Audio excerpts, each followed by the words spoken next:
1 ಕಪ್ನಷ್ಟು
ನೋಡಿದ್ರಲ್ಲ ವೀಕ್ಷಕರೇ, ಸೂಪರ್ ಸಾಫ್ಟ್ ಆದಂತಹ ಬನ್ ದೋಸೆ ಮಾಡೋದು ಹೇಗೆ ಅಂತ. ಇನ್ಸ್ಟಂಟಾಗಿ ಮಾಡುವಂಥ ಈ ದೋಸೆ ತುಂಬ ಚೆನ್ನಾಗಿರುತ್ತೆ. ಯಾವುದೇ ಥರದ ಒಂದು ಚಟ್ನಿ ಜೊತೆ ಟೇಸ್ಟಿಯಾಗಿರುತ್ತೆ.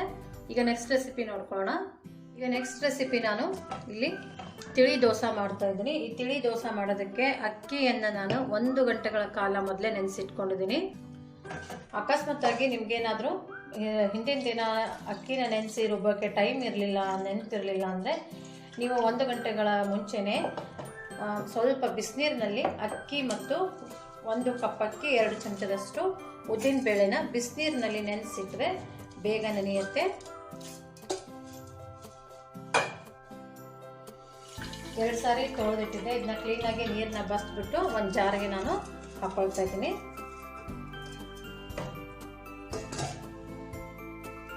ಇದಕ್ಕೆ ನಾನು 1/4 ಕಪ್ನಷ್ಟು ಮೊಸರನ್ನು ಹಾಕೊಳ್ತಾ ಇದ್ದೀನಿ. 1/4 ಕಪ್ ಮೊಸರಿಗೆ ಅದಕ್ಕೆ ಹಿಡಿಯುವಷ್ಟು ಸ್ವಲ್ಪ ನೀರು ಜಾಸ್ತಿನೇ ಹಾಕೊಳ್ಬೇಕಾಗುತ್ತೆ. ಈಗ ಇದಕ್ಕೆ ನುಣ್ಣಗೆ ರುಬ್ಕೊಳ್ಳೋಣ.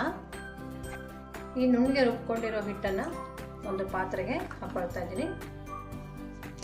ಹಾಗೆ ಒಂದು ಸ್ವಲ್ಪ ಜಾರು ತೊಳೆದಿರುವಂಥ ನೀರನ್ನು ಕೂಡ ಹಾಕೊಳ್ತಾ ಇದ್ದೀನಿ. ಸ್ವಲ್ಪ ದೋಸೆ ಹಿಟ್ಟು ತಿಳಿಯಾಗಿಯೇ ಇರಬೇಕು. ಹಾಗೆ ನಾನಿಲ್ಲಿ ಸ್ವಲ್ಪ ರುಚಿಗೆ ಬೇಕಾಗುವಷ್ಟು ಉಪ್ಪು, ಕೊತ್ತಂಬರಿ ಸೊಪ್ಪು, ಜೀರಿಗೆ ಮತ್ತು ಕರಿಬೇವಿನ ಸೊಪ್ಪನ್ನ ಸಣ್ಣದಾಗಿ ಕಟ್ ಮಾಡಿ ಹಾಕೊಳ್ತಾ ಇದ್ದೀನಿ. ಈಗ ತವಾ ಕೂಡ ಕಾಯ್ದಕ್ಕೆ ಇಟ್ಟಿದ್ದೀನಿ. ಈ ಹಿಟ್ಟು ಸ್ವಲ್ಪ ತಿಳಿಯಾಗಿರಬೇಕು. ನೀರು ದೋಸೆ ಮಾಡ್ತೀವಲ್ಲ ಆ ಹದಕ್ಕಿರಬಾರ್ದು. ಅದಕ್ಕಿಂತ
ಇದಕ್ಕೆ ನಾವು ಸೋಡಾ ಹಾಕೋ ಅಗತ್ಯ ಇಲ್ಲ. ಹಾಗೆ ಇದಕ್ಕೆ ತುಂಬ ಸಾಫ್ಟಾಗಿ ಚೆನ್ನಾಗಿ ಬರುತ್ತೆ, ಕ್ರಿಸ್ಪಿಯಾಗಿ ಬರಲ್ಲ. ನಾವು ಉದ್ದಿನಬೇಳೆ ಪ್ರಮಾಣ ಕಡಿಮೆ ಹಾಕಿರ್ತೀವಿ, 1-2 ಚಮಚದಷ್ಟು ಮಾತ್ರ ಹಾಕಿರ್ತೀವಿ, ಆದರೂ ಕೂಡ ತುಂಬ ಟೇಸ್ಟ್ ಇರುತ್ತೆ.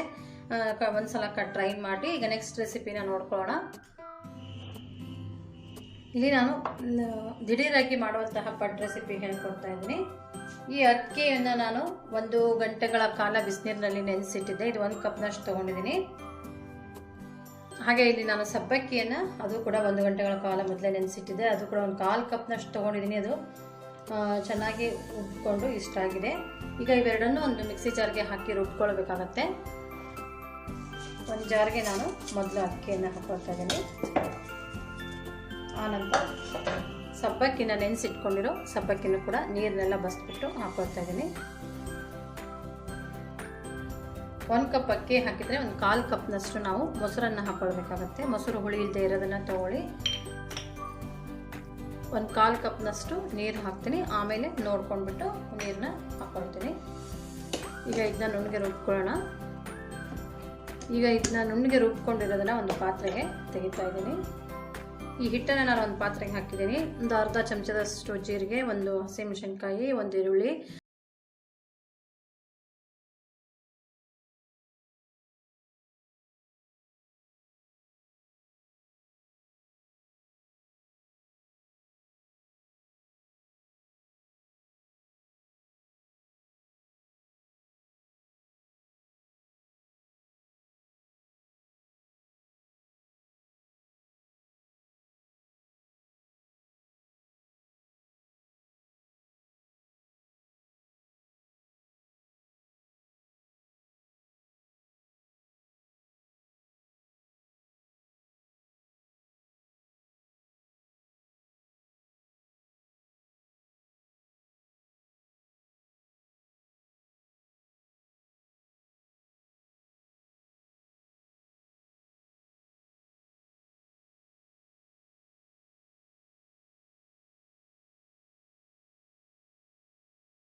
ನಿಮಗೆ ಒಗ್ಗರಣೆ ಹಾಕೋದು ಇಷ್ಟ ಇಲ್ಲ ಅಂದರೆ ಪ್ಲೇನ್ ಕೂಡ ಮಾಡ್ಕೋಬೋದು. ಈರುಳ್ಳಿ, ಕೊತ್ತಂಬರಿ ಸೊಪ್ಪು ಒಗ್ಗರಣೆ ಹಾಕ್ತೇನೆ, ಹಾಗೆ ಕೂಡ ಮಾಡ್ಕೊಳ್ಬೋದು.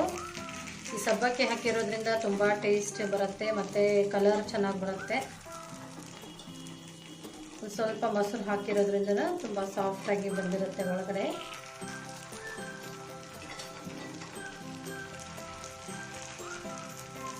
ಮೇಲೆ ಇನ್ನೊಂದು ಸ್ವಲ್ಪ ಎಣ್ಣೆ ಹಾಕ್ತಾ ಇದ್ದೀನಿ.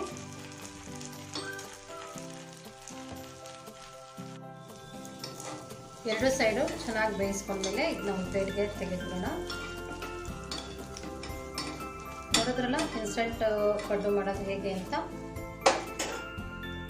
ನೋಡಿದ್ರಲ್ಲ ವೀಕ್ಷಕರೇ, ಇನ್ಸ್ಟೆಂಟ್ ಪಡ್ಡು ಮಾಡೋದು ಹೇಗೆ ಅಂತ. ತುಂಬ ಟೇಸ್ಟ್ ಇರುತ್ತೆ, ಸಬ್ಬಕ್ಕಿ ಹಾಕಿರೋದ್ರಿಂದ ತುಂಬ ಟೇಸ್ಟ್ ಇರುತ್ತೆ. ನೋಡಿ, ಒಳಗಡೆ ಕೂಡ ತುಂಬ ಸಾಫ್ಟಾಗಿ, ಮೇಲೆ ಕ್ರಿಸ್ಪಿಯಾಗಿ ಬಂದಿದೆ. ಈಗ ನೆಕ್ಸ್ಟ್ ರೆಸಿಪಿ ನೋಡ್ಕೊಳ್ಳೋಣ.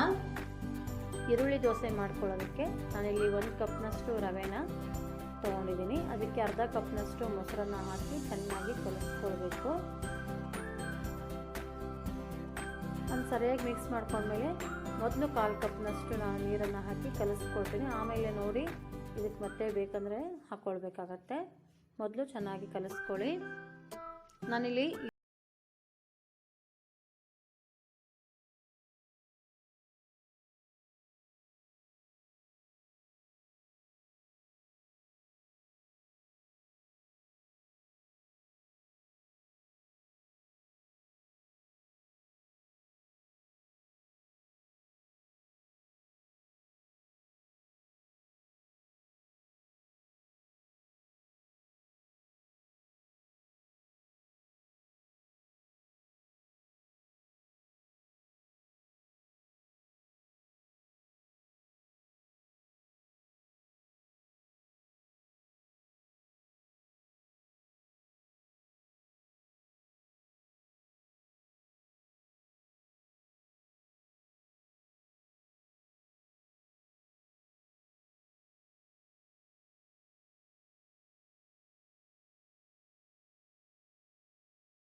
ನೀಟಾಗಿ ದೋಸೆನಲ್ಲೇ ಬೇಯುತ್ತೆ ಚೆನ್ನಾಗಿ.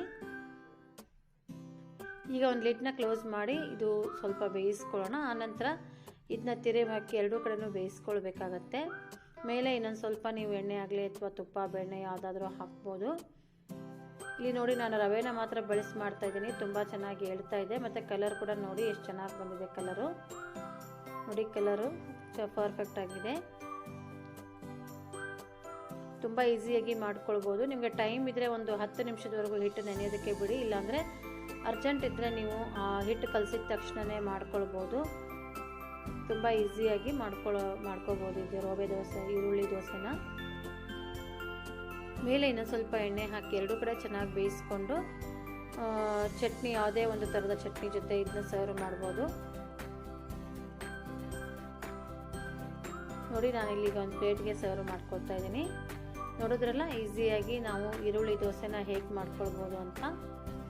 ಇದು ಅಷ್ಟೇ, ಯಾವುದೇ ಟೊಮೆಟೊ ಚಟ್ನಿ, ಕಾಯಿ ಚಟ್ನಿ ಅಥವಾ ಇಡ್ಲಿ ಜೊತೆ ಮಾಡುವಂಥ ಸಾಂಬಾರು ಜೊತೆ ಒಂದು ಒಳ್ಳೆ ರುಚಿ ಕೊಡುತ್ತೆ. ಟ್ರೈ ಮಾಡಿ ರೆಸಿಪಿನ. ಈ ಇನ್ಸ್ಟೆಂಟ್ ಆಗಿರೋ ಇಡ್ಲಿ ಮಾಡೋದಕ್ಕೆ ನಾನಿಲ್ಲಿ ಒಂದು 2 ಆಲೂಗಡ್ಡೆನ ತೊಗೊಂಡಿದ್ದೀನಿ. ಮೀಡಿಯಮ್ ಸೈಜಿನ ಆಲೂಗಡ್ಡೆನ ಬೇಯಿಸಿಟ್ಕೊಂಡು ಸಿಪ್ಪೆ ತೆಗೆದಿಟ್ಕೊಂಡಿದ್ದೀನಿ.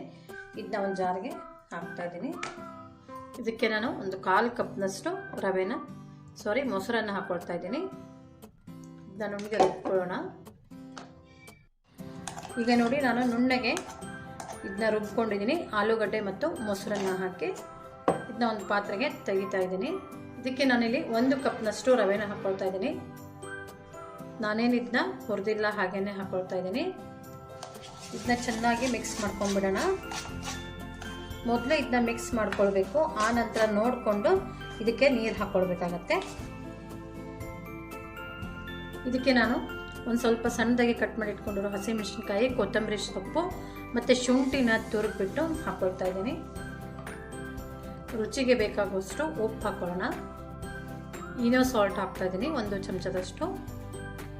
ಈಗ ಸ್ವಲ್ಪ ನೀರು ಹಾಕ್ತಾ, ತುಂಬ ಗಟ್ಟಿ ಅನ್ನಿಸ್ತಾ ಇದೆ, ಸ್ವಲ್ಪ ನೀರು ಅಥವಾ ಮೊಸರಾದರೂ ಹಾಕಿ ಇದನ್ನ ಕಲಿಸ್ಕೊಳ್ತಾ ಇದ್ದೀನಿ. ಯಾಕೆಂದರೆ ರವೆ ಹಾಕಿದ ಮೇಲೆ ಅದು ಗಟ್ಟಿ ಆಗಿಬಿಡುತ್ತೆ. ನಾನಿಲ್ಲಿ ಸ್ವಲ್ಪ ಜಾರ್ ತೊಳೆದಿರುವಂಥ ನೀರನ್ನೇ ಹಾಕ್ಕೊಳ್ತಾ ಇದ್ದೀನಿ. ಒಂದು 1/4 ಕಪ್ನಷ್ಟು ಹಾಕಿದ್ದೀನಿ.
ಯಾವುದೇ ಒಂದು ಥರದ ಚಟ್ನಿ ಜೊತೆನೂ ಇದು ಒಂದು ರುಚಿ ಕೊಡುತ್ತೆ. ಇವತ್ತು ನಾನು ಬೆಳಗಿನ ಒಂದು ಬ್ರೇಕ್ಫಾಸ್ಟ್ಗೆ 5 ಥರದ ರೆಸಿಪಿಗಳೆಲ್ಲ ತೋರಿಸಿರೋದು ನಿಮಗೆಲ್ಲ ಇಷ್ಟ ಆಗಿದ್ರೆ ನಿಮ್ಮ ಫ್ರೆಂಡ್ಸ್ಗೆಲ್ಲ ವಿಡಿಯೋನ ಶೇರ್ ಮಾಡಿ. ಹಾಗೆ ವಿಡಿಯೋ ನೋಡಿದ ಎಲ್ಲರಿಗೂ ನಮಸ್ಕಾರ, ಧನ್ಯವಾದಗಳು.